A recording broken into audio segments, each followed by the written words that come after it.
have two stories for you guys. Last weekend I went to a bat mitzvah with my friend Brooke. I've never been to a bat mitzvah before. I grew up in a very Catholic town, so you know, sweet 16s were my shit. But so I get to this bat mitzvah and I had no idea what I was in for. I had no idea that I was walking into MTV's My Super Sweet Bat Mitzvah. So it was the ceremony, and then there was cocktail hour, and then the party was right after. So everyone went to temple, and they were dressed for the party after.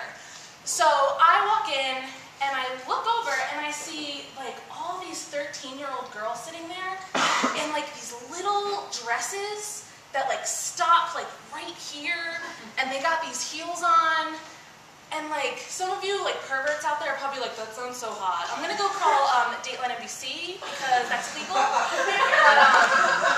so they're sitting over there and they're just staring at me, and I'm like, I'm terrified. Like, I don't know if you guys have ever been a 13-year-old girl before, but they're fucking scary. I'm having flashbacks to 7th grade, and I'm like, oh my god.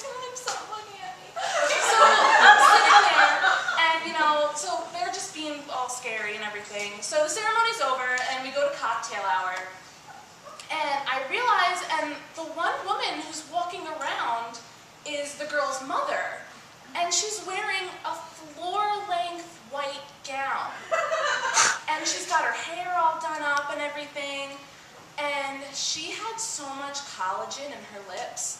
Like, she was walking around like, thank you so much for coming to me. So, and I really wanted her to come up and talk to me just so that I could get like a really good look at them. But, so I'm sitting in cocktail hour, and you know, it was cocktail, they had a tequila bar, which is pretty cool.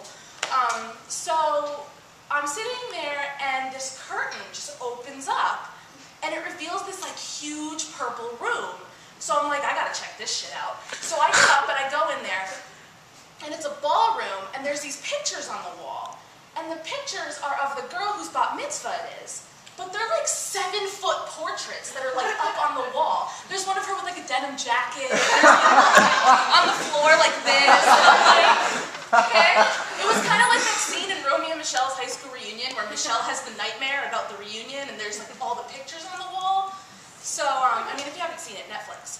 So, so I'm like, whatever. I'm like, I just want to have a good time. So I get up, and like me and Brooke start dancing and everything, and I look around, and we're the outcasts. There's no one over the age of 13, but there's no one under the age of 45.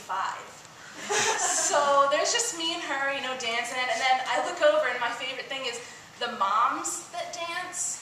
And they do like the mom shuffle, and they don't know what the fuck they're doing, and they're dancing to like grab somebody sexy, tell them hey, they're like, that's me. I'm like, no, it's not.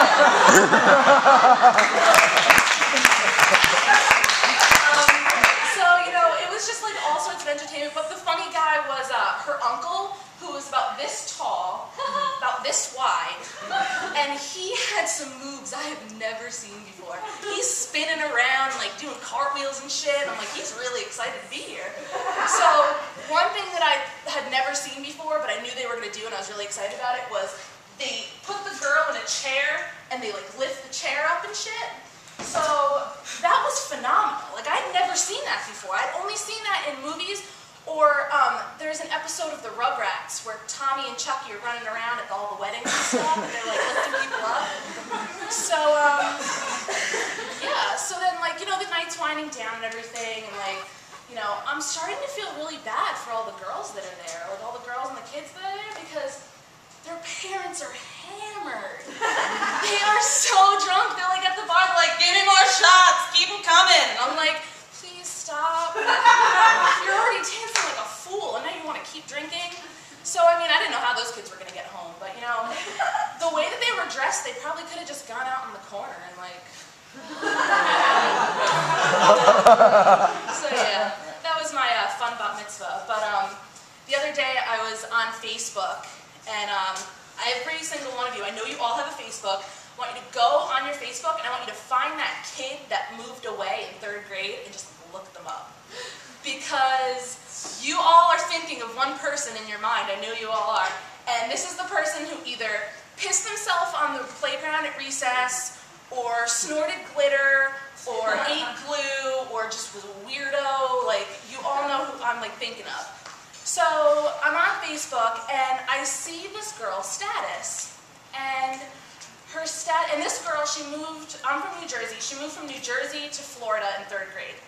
So her status was, this is a direct quote, all spelled wrong by the way, "You guys are all fucking stupid if you think that Facebook is going to start charging for its services. I weep for society if it is really that gullible. Quit spamming my newsfeed or you're going to get deleted." That's literature. So, I mean, some people put like Walt Whitman quotes, no, she puts this. So, then I spent like 10 to 15 minutes just clicking next on every single one of her pictures, and they were all the same. She was the quintessential Facebook girl. She had like all her pictures that were like full body shots of her with like, you know, the duck face and the peace sign and every single quote like underneath the pictures and shit. So, but it was weird because I was like, what happened to this girl? Like, she's just so, oh my God, she was scary. And all I could remember was her when she was little. She was in 3rd grade. She was this tall. She had the big brown curly hair. She had a lisp. And I'm like, does she still have the lisp today? And I'm thinking like, so if she does, is her status like, you guys are all fucking stupid if you think that Facebook thinks they're charging for its services. Thank you. Good job, Cassie.